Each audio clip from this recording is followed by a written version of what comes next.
नमस्कार दोस्तों, पूर्णिमा की आवाज चैनल में आप सबका दिल से स्वागत है। आज की कहानी है वो मेरी दादी माँ है। आज खुशी के मारे मोहन के पैर जमीन पर टिक नहीं रहे थे। आखिर पूरे 6 साल के बाद वो अपने देश इंडिया वापस आ रहा था। दरअसल करीब 1 साल पहले की ही बात है। उसके दादाजी के सीने में तेज दर्द उठने की वजह से उनकी मृत्यु हो गई। मृत्यु के करीब 2 दिन पहले ही उसने अपने दादाजी से वीडियो कॉल पर बात करी थी। अपने दादू के आखिरी शब्द उसके कानों में बार बार गूंज रहे थे। बेटा, तुम्हें डॉक्टर बने देखना तुम्हारे माँ बाप का सपना था। उनके सपने को जरूर पूरा करना और अपने माँ बाप का नाम रोशन करना। और हाँ, मेरे जाने के बाद अपनी दादी का बहुत अच्छे से ख्याल रखना। 2 दिनों के बाद जब उसे पता चला कि उसके दादाजी नहीं रहे, तो वो इंडिया भी नहीं जा सका क्योंकि उस समय उसके एग्जाम चल रहे थे। अपने दादू की मौत की खबर सुनकर मोहन पूरी तरह से टूट चुका था। उसका पढ़ाई में भी मन नहीं लग रहा था, लेकिन अपने दादू के आखिरी शब्द उसको रह रहकर परेशान कर रहे थे कि अपने माँ बाप के आखिरी सपने को जरूर पूरा करना। दरअसल आज से 6 साल पहले मोहन के विदेश जाने से कुछ समय पहले की बात है। एक रोड दुर्घटना में मोहन के माँ बाप की ऑन द स्पॉट मृत्यु हो गई थी। मोहन के पिताजी स्कूल में बच्चों को पढ़ाया करते थे। उनका हमेशा से सपना था कि मोहन पढ़ लिखकर बहुत बड़ा डॉक्टर बने। उसके माँ बाप का सपना पूरा करने के लिए उसके दादी दादू ने उसे पढ़ने के लिए विदेश भेज दिया।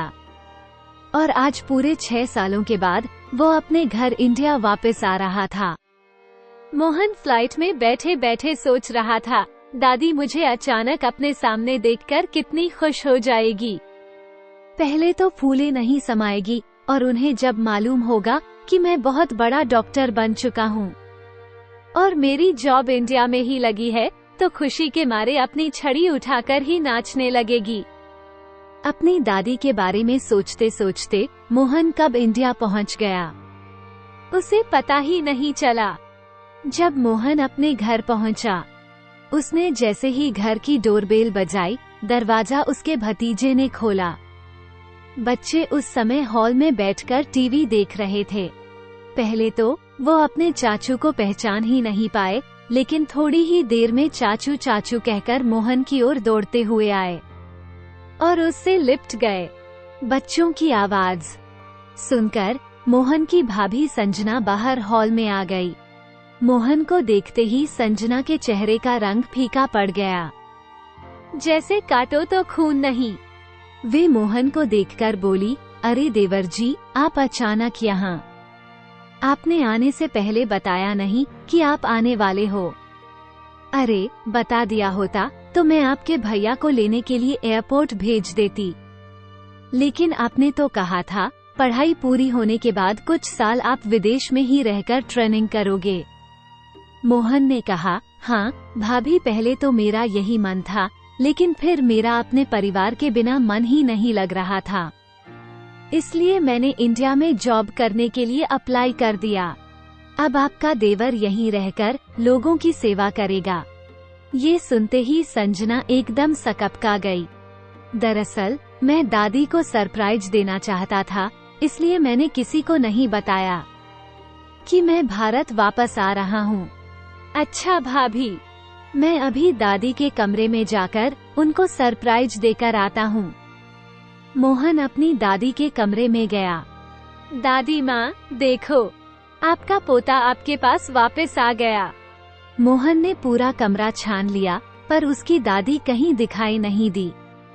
जब पूरे घर में भी दादी नहीं दिखाई दी, तो बेचैन होकर मोहन अपनी भाभी के पास गया। मोहन अपनी भाभी से पूछ ही रहा था कि तभी उसका भतीजा पीछे से आया और बोला, चाचू, आप किसे ढूंढ रहे हैं? बड़ी दादी अब हमारे संग नहीं रहती। तभी मोहन गुस्से भरी नजरों से संजना की ओर देखते हुए बोला, भाभी, यह राजू क्या कह रहा है? तभी संजना चाय का कप टेबल पर रखते हुए बोली, अरे देवर जी, ये बच्चे तो कुछ भी बोलते हैं, संजना ने हड़बड़ाते हुए कहा और राजू को आंख दिखाकर बाहर जाने के लिए कहा। तभी मोहन बोला, लेकिन भाभी, दादी को मैंने पूरे घर में ढूंढ लिया, दादी मुझे कहीं दिखाई क्यों नहीं दी? तभी उसकी भाभी दबी हुई आवाज में हड़बड़ाते हुए बोली, अरे देवर जी, आपको फोन पर बताया तो था कि आपकी दादी सहेलियों के संग चारों धाम की यात्रा पर गई हैं। पर यात्रा पर तो भाभी, दादी 2 महीने पहले ही गई थी। अब तो उन्हें वापस आ जाना चाहिए था और मैं कितने दिनों से दादी को फोन लगाने की कोशिश कर रहा हूँ, पर हर बार दादी का फोन स्विच ऑफ आ रहा है। अरे देवर जी, आप चिंता मत करिए, आप तो जानते ही हो पहाड़ों पर नेटवर्क की प्रॉब्लम रहती है, इसीलिए दादी का फोन नहीं लग रहा होगा। अभी कुछ दिन पहले ही उनका फोन आया था और वह कह रही थी अभी उन्हें 1 महीना और लग जाएगा और वह एकदम से ठीक ठाक हैं। परेशानी वाली कोई बात नहीं है। इतना कहकर संजना रसोई घर में खाना बनाने के लिए चली गई और मोहन थोड़ी देर के लिए अपने माँ बाबूजी के कमरे में चला गया। वहाँ लगी अपनी माँ बाबूजी की तस्वीर को देखते हुए उसकी आंखों में आंसू आने लगे और वह अपनी माँ बाबूजी की तस्वीर से बातें करने लगा। देखिए माँ बाबूजी, आज आपका बेटा आपका सपना पूरा करके अपने घर वापस आ चुका है। आज आपका बेटा बहुत बड़ा डॉक्टर बन चुका है। रोते रोते मोहन को वो दिन याद आने लगे जब उसने अपने परिवार वालों को ये खबर सुनाई थी कि वे आगे की पढ़ाई पूरी करने के लिए उसका एडमिशन विदेश में एक बहुत बड़े कॉलेज में हो चुका है। ये सुनते ही उसके पिताजी ने पूरे स्कूल में मिठाइयाँ बांटी थी। वहीं दूसरी ओर उसके मन में अपने बेटे से दूर होने का पीड़ा भी उनके चेहरे पर साफ साफ झलक रही थी। और दादी माँ तो उसके विदेश जाने की बात सुनकर ही बहुत ज्यादा उदास हो गई थी और रो रो कर उन्होंने अपना बुरा हाल कर लिया था, क्योंकि बचपन से ही मोहन का अपनी दादी के साथ कुछ ज्यादा ही खास लगाव था।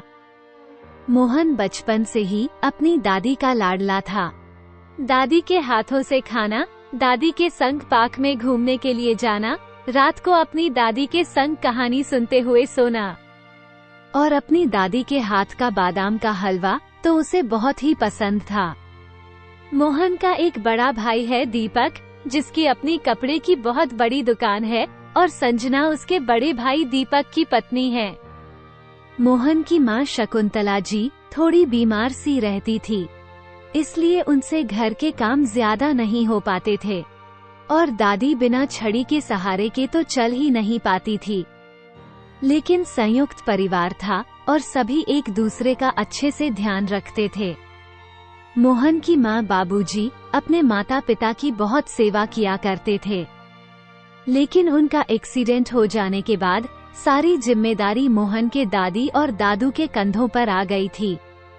जिस दिन मोहन विदेश जाने के लिए घर से निकल रहा था तो उसकी दादी ने आशीर्वाद के तौर पर भगवान श्री कृष्ण का लॉकेट उसके गले में पहना दिया और आंसू भरी आंखें लिए बड़े ही प्यार से उसकी ओर देखने लगी। तभी उसकी दादी ने कहा, बेटा तुम बेफिक्र होकर जाओ, अपने माँ बाप का सपना पूरा करो। तुम्हारी दादी का ख्याल हम सब लोग मिलकर यहाँ पर रख लेंगे। और उन सब का आशीर्वाद लेकर मोहन ने खूब मन लगाकर विदेश में पढ़ाई करने लगा। अपनी पार्ट टाइम जॉब से जो पैसे कमाता था उसका कुछ हिस्सा हर महीने वो अपने घर भेज दिया करता था। अक्सर वह अपनी दादी से वीडियो कॉल पर बात किया करता था, परंतु पिछले 2 महीने से कुछ ऐसा हो रहा था कि उसकी दादी माँ से बात ही नहीं हो पा रही थी और घर वालों से पूछने पर हमेशा यही जवाब आता कि दादी तीर्थ यात्रा के लिए गई हुई हैं। मोहन लगातार अपने माँ बाबूजी की तस्वीर को एकटक निहारता जा रहा था। तभी संजना कमरे में आई और बोली, देवर जी खाना तैयार हो गया है, हाथ मुंह धोकर खाना खाने के लिए आ जाइए। लेकिन मोहन अपनी दादी से इतने वर्षों के बाद मिलने का जो उत्साह लेकर आया था, वह सारा उत्साह ठंडा पड़ चुका था। इतने में उसके भतीजा राजू उसके पास आया और बोला, चाचू, आप हमारे लिए विदेश से क्या लाए हो? मोहन ने बैग में से बहुत सारे कपड़े, खिलौने और चॉकलेट निकालकर बच्चों को दे दिए। बिना दादी के मोहन को पूरा घर काटने के लिए दौड़ रहा था। रात को जब उसका बड़ा भाई दीपक दुकान से वापस घर आया, तो वो अपने छोटे भाई को देखकर चौंक गया। फिर दोनों भाइयों ने बैठकर आपस में खूब बातचीत की।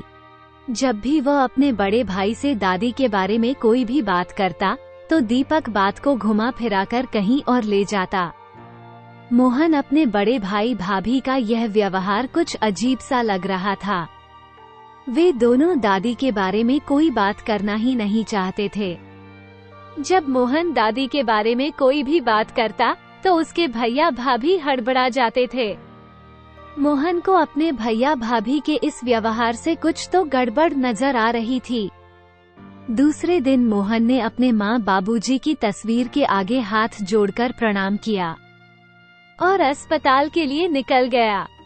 जैसे ही अस्पताल पहुंचा तो हॉस्पिटल के कर्मचारियों ने हाथ जोड़कर उसका अभिनंदन किया। मोहन जैसे ही अपने केबिन में पहुंचा, तो सबसे पहले उसने दीवार पर अपने माँ बाबूजी की तस्वीर लगाई, ताकि उसके माता पिता का आशीर्वाद सदा उसके साथ बना रहे। तभी मोहन अपने पिताजी की तस्वीर के सामने खड़े होकर उनसे कहने लगा, देखिए पिताजी, मैंने आज आपके सपने को पूरा कर दिखाया। आज आपका बेटा बहुत बड़ा डॉक्टर बन चुका है। और हाँ, यहाँ पर सभी लोग मेरी बहुत ही इज्जत करते हैं। मोहन को भी मरीजों का दुख दूर करने में बहुत ही अच्छा महसूस हो रहा था। शाम के समय जब मोहन मरीज को देखने के लिए राउंड पर गया, अस्पताल के एक बेड पर लेटी हुई एक बूढ़ी महिला को देखकर उसका दिल करुणा से भर गया। उस बूढ़ी औरत को देखकर उसे ऐसा लग रहा था जैसे वह जानी पहचानी सी लग रही थी। जगह जगह से उसकी साड़ी फटी हुई थी।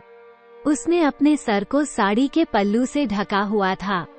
साड़ी के फटे हुए पल्लू से तारों की तरह टिमटिमाते हुए उसके बाल चमक रहे थे। उस बूढ़ी औरत को देखकर मोहन दूर खड़ा बस उसे निहारता जा रहा था। उस बूढ़ी औरत को देखकर मोहन को कुछ आकर्षण सा महसूस हो रहा था। वह जैसे ही उस बूढ़ी औरत के पास जाने लगा, वैसे ही मोहन के फोन की घंटी बजी और वह बात करते करते अपने केबिन की ओर जाने लगा। तभी अचानक से मोहन के कानों में एक आवाज सुनाई दी। उसने देखा, अस्पताल की एक नर्स अधेड़ उम्र की सफाई कर्मचारी पर जोर जोर से चिल्ला रही थी, जब तुम लोगों से काम हो ही नहीं पाता, तो तुम लोग यहाँ नौकरी करने के लिए क्यों चले आते हो? घर क्यों नहीं बैठा जाता? तुम लोगों से ढंग से ना झाड़ू करती हो, ना पोछा करती हो, बस मुफ्त की पगार लेने के लिए चली आती हो।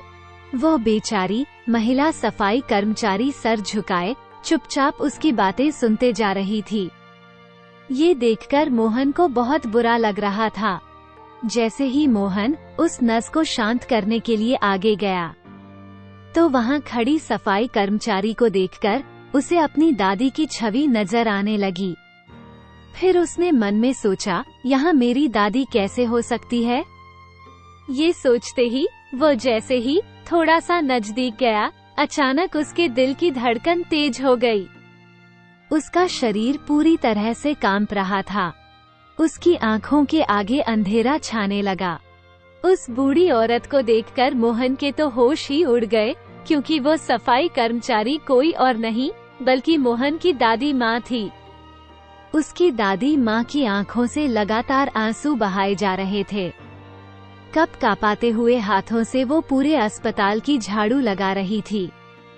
तभी वह नर्स उस बूढ़ी औरत से बदतमीजी से बोल रही थी, आज ही तुम्हें बड़े सर से कहकर नौकरी से निकलवा दूंगी।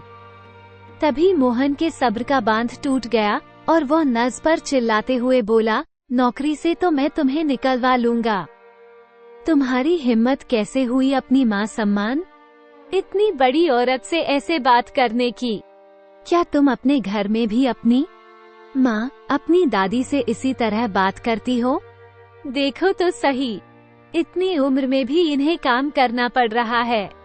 कितनी मजबूरी रही होगी इनकी। और यह कोई सफाई कर्मचारी नहीं है, बल्कि यह मेरी दादी माँ है। ये सुनते ही उस नर्स की तो छक्के ही छूट गए। वहाँ मौजूद सभी लोग हैरानी से मोहन की ओर देखने लगे। तभी मोहन के मुंह से निकला, दादी माँ, आप यहाँ इस हालत में क्या कर रही हैं?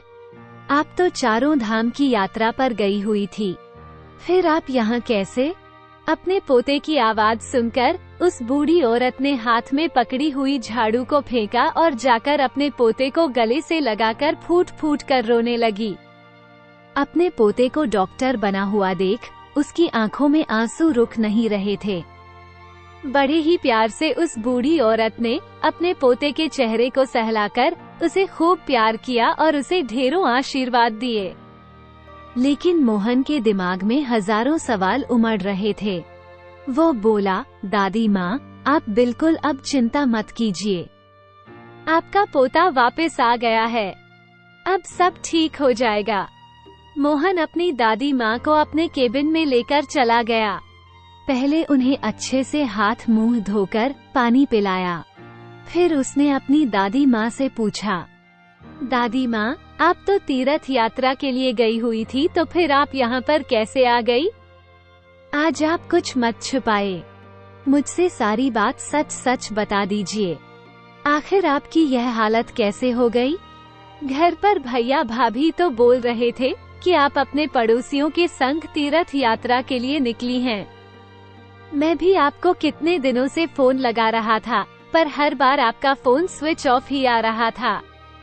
मैं तो यहाँ आपको सरप्राइज देने के लिए आया था, लेकिन यहाँ आकर मैं खुद ही सरप्राइज हो गया।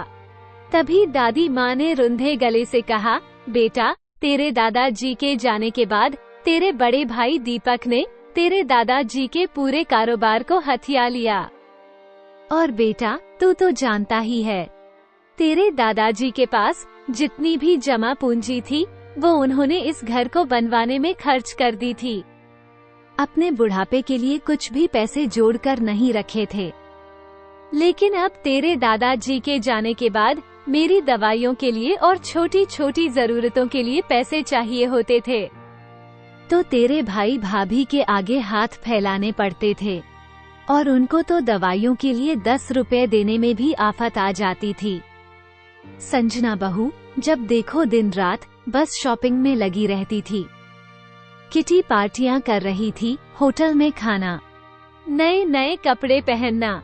उनके खर्चे से तो तेरे बड़े भाई को कोई दिक्कत नहीं थी, लेकिन जहां मेरी दवाइयों की बात आती, वहीं घर में बहुत बड़ा बवाल खड़ा हो जाया करता था। पहले तो संजना बहू घर में थोड़े बहुत काम करवाया करती थी, लेकिन फिर बाद में बोलने लगी, अगर काम नहीं करोगी तो खाने को नहीं मिलेगा। मुफ्त में बैठे बैठे मैं आपको रोटियां नहीं दूंगी। इस पापी पेट को भरने के लिए तेरी भाभी की हर बात मुझे माननी पड़ती थी। धीरे धीरे करके उसने घर के सारे काम मेरे ऊपर छोड़ दिए। वो सिर्फ दीपक और बच्चों के लिए खाना बनाया करती थी। बाकी घर का झाड़ू पोछा, बर्तन, कपड़े धोना, साफ सफाई करना जैसे सारे काम मुझसे ही करवाया करती थी। और खाने के नाम पर जो रात का बासी कुछ बच जाया करता था, वो भी 10 बार हाथ जोड़कर मांगने पर मिलता था। एक बार मेरे दांतों में बहुत तकलीफ हो रही थी और ठंडी बासी रोटी मेरे दांतों से चबाई नहीं जा रही थी, तो मैंने अपने लिए जरा सी खिचड़ी बना ली। तेरी भाभी ने मुझे धक्का देकर कमरे में बंद कर दिया और कहा, बुढ़िया चुपचाप पड़ी रह यहाँ पर, जब देखो तेरी जीभ चटोरे ही मांगती रहती है। अब देखती हूँ कहाँ से खाएगी खिचड़ी बना बना कर। अरे पैसे क्या कोई पेड़ पर उगते हैं जो अपने लिए खिचड़ी बना रही थी। न जाने इतनी सी बात के लिए बहू ने मुझे कितना कुछ सुना दिया। और कहने लगी, मर क्यों नहीं जाती, कब तक मेरी छाती पर मूंग दलोगी? आप चुपचाप पड़ी रहो इसी कमरे में, वरना धक्के मारकर इस घर से बाहर निकाल दूंगी। और तेरा बड़ा भाई दीपक, उसे तो मेरे होने न होने से कोई फर्क ही नहीं पड़ता था। वो तो हमेशा संजना का ही साथ देता था। और यह कहते कहते दादी माँ फूट फूट कर रोने लगी। तभी मोहन दादी माँ की आंखों से आंसुओं को पोंछते हुए कहने लगा, दादी माँ, और क्या क्या किया भैया भाभी ने आपके संग? आज मुझे सारी बात खुलकर बता दीजिए। बेटा, मेरे ऊपर क्या गुजरी है ये सिर्फ मैं ही जानती हूँ। 2 वक्त की रोटी भी बहुत मुश्किल से मिलती थी। कभी कभी तो 1 गिलास पानी पीकर ही पूरा दिन निकालना पड़ता था। एक दिन मैंने बहू से कहा, बहू, मेरी तबीयत आज कुछ ठीक नहीं है, थोड़ी सी खिचड़ी बना दे। थोड़ी सी खिचड़ी मांगने पर बहू ने घर में हंगामा खड़ा कर दिया और कहने लगी, कोई काम धंधा तो करती नहीं हूँ, बस बैठे बैठे खाने के लिए चाहिए। जब देखो मेरी छाती पर मूंग ही दलती रहती हो, जब देखो आए दिन तो बीमार पड़ी रहती हो। कभी कहती हो मेरी दवाइयाँ ला दो, कभी कहती हो मेरे लिए खिचड़ी बना दो। अरे नौकरानी, समझ कर रखा है कि आपने मुझे अपने ऑर्डर दिया और मैंने पूरा कर दिया। अरे मुझसे नहीं होगी आपकी सेवा। चली क्यों नहीं जाती? हमारे घर को छोड़कर खुद भी शांति से जियो और हमें भी जीने दो। तभी वह दीपक से बोली, आप इन्हें किसी वृद्धाश्रम में क्यों नहीं छोड़ आते हो? मैं आपकी दादी की और सेवा नहीं कर सकती। बहू के मुंह से ऐसी बातें सुनकर मुझे ऐसा लगा जैसे दीपक उसे अभी जोरदार थप्पड़ लगाकर कहेगा, यह मेरी दादी माँ है। इनके बारे में ऐसी बातें करने की तुम्हारी हिम्मत कैसे हुई?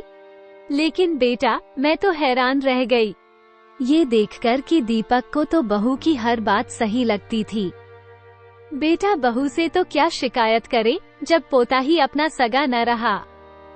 2 दिनों के बाद दीपक एक दिन मेरे पास आया और कहने लगा, दादी, दिल्ली में रहने वाले अपने मित्र से आपकी तबीयत के बारे में बात की। वो दिल्ली में एक बड़े अस्पताल में काम करता है। उसने डॉक्टर से कल का अपॉइंटमेंट ले लिया है। आप कल तैयार हो जाना। मैं आपका चेकअप करवाने के लिए आपको कल दिल्ली ले जा रहा हूँ। हो सकता है वहाँ पर हमें 2-4 दिन रुकना पड़ जाए, इसलिए आप अपने 2-3 जोड़ी कपड़े रख लेना और अपनी जरूरत का जो भी सामान हो थोड़ा बहुत वो भी रख लेना। दीपक के मुंह से इतने प्यार भरे शब्द सुनकर मुझे ऐसा लगा जैसे दीपक को मुझ पर रहम आ गया है और वो सचमुच मुझे डॉक्टर को दिखाना चाहता है। अपने पोते का ये प्रेम देखकर मेरा दिल भर आया और इसीलिए मैं जल्दी से पैकिंग करके अगले दिन संजना और दीपक के संग गाड़ी में बैठकर यहाँ पर आ गई। दिल्ली पहुंचकर जब डॉक्टर को चेकअप करवाकर हम बाहर निकले तो डॉक्टर की जो दवाइयाँ लिखी हुई थी, दीपक ने कहा, दादी माँ, ये दवाइयाँ हमारे यहाँ पर नहीं मिलेंगी। आप एक काम करिए, आप यहाँ इस बेंच पर बैठ जाइए, मैं ये सारी दवाइयाँ लेकर आता हूँ। ये कहकर वो दवाई लेने के लिए चला गया। मैं उस बेंच पर बैठे बैठे उसका इंतजार करती रही, पर वे दोनों लौटकर वापस ही नहीं आए। वहाँ पर बैठे बैठे मुझे दोपहर से रात होने को आई थी, लेकिन उन दोनों का कुछ भी अता पता नहीं था। अस्पताल के बाहर घबराई हुई उस बेंच पर बैठी बैठी आने जाने वाले लोगों से अपने पोते के बारे में पूछ रही थी। तभी घबराहट और बेचैनी की वजह से मुझे चक्कर आने लगे और मैं वहीं उसी बेंच पर सो गई। जब होश आया तो देखा काफी रात हो चुकी थी और फिर मुझे समझते देर नहीं लगी कि दीपक डॉक्टर को दिखाने के बहाने मुझसे छुटकारा पाने के लिए आया था। इस बार सहारा बूढ़ी दादी को इतने बड़े शहर में भीख मांगने के लिए छोड़कर चला गया। तेरा भाई, संजना बहू ने जो उससे कहा था वो उस दिन तेरे भाई ने उसे सच साबित कर दिखाया। अपने भाई भाभी की करतूत सुनकर मोहन को बहुत ज्यादा गुस्सा आ रहा था।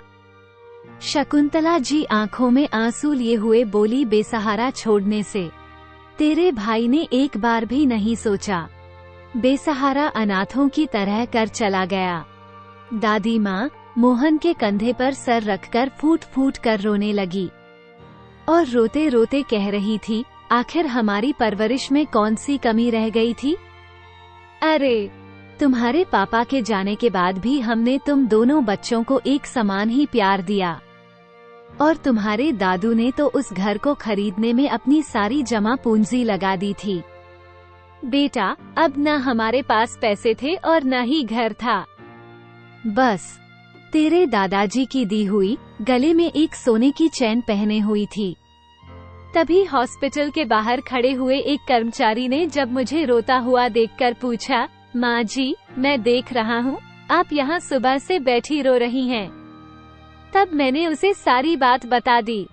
उसने कहा, माँ जी, यहाँ तो आए दिन ऐसा ही होता रहता है, यह कोई नई बात नहीं है। जब मैंने उससे कहा, बेटा अब मैं क्या करूँगी? तब उसने मुझसे कहा, माँ जी, अगर मैं आपको एक सलाह दूं, अगर आपको सही लगे तो उसे मान लेना। अगर आप यहाँ हॉस्पिटल में नौकरी कर लोगी तो आपको यहाँ रहने के लिए अस्पताल की तरफ से एक क्वार्टर मिल जाएगा, जिससे आपको काम के साथ साथ रहने के भी बंदोबस्त हो जाएगा।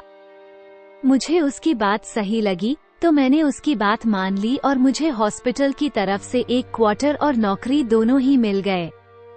उस चैन को बेचकर मैंने अपने खाने पीने का इंतजाम कर लिया था।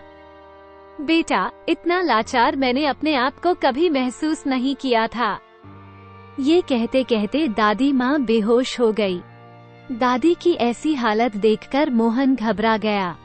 फिर उसने बोतल से थोड़ा सा पानी दादी के मुंह पर छिड़का। दादी माँ के मुंह पर छींटे मारे और दादी माँ होश में आ गई। दादी के होश में आते ही मोहन ने दादी को कसकर गले से लगा लिया और कहने लगा, दादी माँ, मैं आपको कुछ नहीं होने दूंगा। फिर मोहन ने अपने स्टाफ से कहकर दादी माँ के लिए कैंटीन से जूस मंगाया। दादी माँ, आपको जितनी तकलीफ सहनी थी आप सह चुकी, अब तकलीफ सहने की बारी भैया और भाभी की है। गुस्से में आग बबूला हो रहा था। मोहन ने अपनी दादी से कहा, दादी, आप अब चिंता बिल्कुल भी मत कीजिए, अब आपका दूसरा पोता आ गया है। तभी मोहन अपनी दादी से बोल रहा था, दादी माँ, अब हम लोग अपने घर चलेंगे। घर जाने की बात सुनकर दादी माँ थोड़ी सी डर गई, क्योंकि वह इस माहौल में वापस नहीं जाना चाहती थी, जहां उनके संग कुत्तों से भी बदतर व्यवहार किया जाता था। उनके अंदर और अपमान सहने की हिम्मत नहीं थी। तभी मोहन बोला, दादी माँ, अब डरिए मत, वो घर आपका और दादू का है। उस घर से आपको कोई नहीं निकाल सकता। पराये तो वह लोग हैं जो आपके घर में रह रहे हैं। अगर किसी को घर छोड़कर जाना है तो वो लोग जाएंगे, आप नहीं। आप बिल्कुल भी चिंता मत करिए, मैं आपके साथ हूँ। तभी मोहन अपनी दादी माँ को गाड़ी में बिठाकर घर की ओर ले गया, लेकिन अपने भैया भाभी को सबक सिखाने के इरादे से वो पहले अकेले ही घर के अंदर गया। उसने दादी माँ को गाड़ी में ही बैठा हुआ छोड़ दिया। घर में उसके भैया भाभी की एनिवर्सरी पार्टी चल रही थी। संजना और दीपक अपने दोस्तों के साथ नाच गा रहे थे। बहुत तेज आवाज में म्यूजिक बज रहा था। सबसे पहले मोहन ने घर में घुसते ही म्यूजिक को बंद कर दिया। तभी संजना झुंझलाते हुए बोली, यह क्या बदतमीजी है देवर जी। मोहन ने कहा, आप लोगों के सवाल का जवाब मैं बाद में दूंगा, पहले मुझे ये बताइए कि मेरी दादी माँ कहाँ है। मुझे अभी के अभी अपनी दादी माँ से बात करनी है। तभी उसका बड़ा भाई बोला, तुम्हें कितनी बार बताएं कि दादी माँ तीर्थ यात्रा के लिए गई हैं? अच्छा, लेकिन उस दिन तो भाभी ने कहा था कि दादी माँ की तीर्थ यात्रा हो चुकी है और वह अब हरिद्वार के लिए गई हुई है। ये सुनकर उसका बड़ा भाई दीपक घबरा गया। धीरे धीरे करके मोहन के सब्र का बांध टूट रहा था और वो अपने बड़े भाई पर चिल्लाते हुए बोला, कितना झूठ बोलोगे आप दोनों। अरे सच सच क्यों नहीं बता देते? आपने उनको धोखे से घर से बाहर फेंक दिया। तभी मोहन ने अपनी दादी माँ को आवाज लगाकर घर के अंदर बुलाया। अपनी दादी शकुंतला जी को देखते ही दीपक और संजना के पैरों तले जमीन सरक गई। घर में घुसते ही दादी माँ ने दीपक के गाल पर एक जोरदार तमाचा जड़ दिया। घर में उपस्थित सभी मेहमान ये सारा नजारा देख रहे थे। जो लोग अभी तक उनसे हंसकर बातें कर रहे थे और उनके संग पार्टी का आनंद ले रहे थे, वो लोग अब उन्हें घृणा भरी नजरों से देख रहे थे।